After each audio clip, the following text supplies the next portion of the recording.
d'une vie essoufflée, sa fin de course qu'on redoute autant qu'on espère, parce que tellement fatigué d'avoir porté d'autres, de s'être porté soi-même.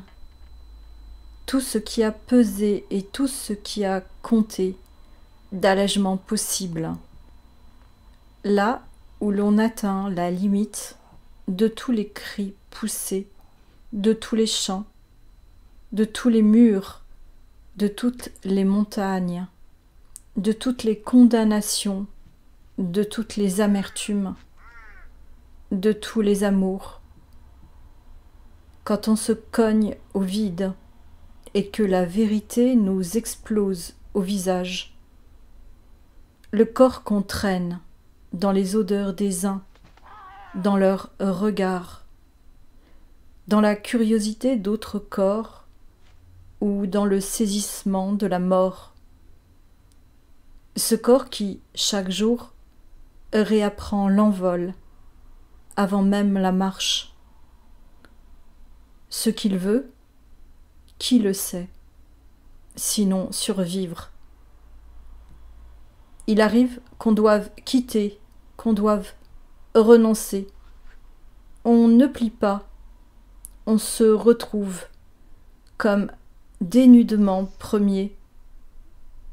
Cet endroit plus lourd qu'une pierre, plus lourd qu'un cœur, quand vient l'heure de la séparation. Ce long hiver qui dure dans son air cruel de douceur, qu'un seul flocon allège quand il se disperse et voltige, avant de s'écraser au fond de la paume, tout humide d'une eau non salée.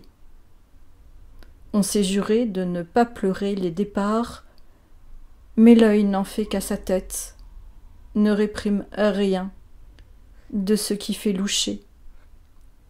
Chaque détail compte, comme une mèche de cheveux, le cil recourbé d'un sourire, la forme d'une ride, le feu d'une lèvre. On ne pose aucun mot, mais ils s'évadent déjà en silence. Leur sens planté dans le sol dur, d'une tristesse qui s'ébauche, qui s'échappe, montée à graines, avant même sa floraison.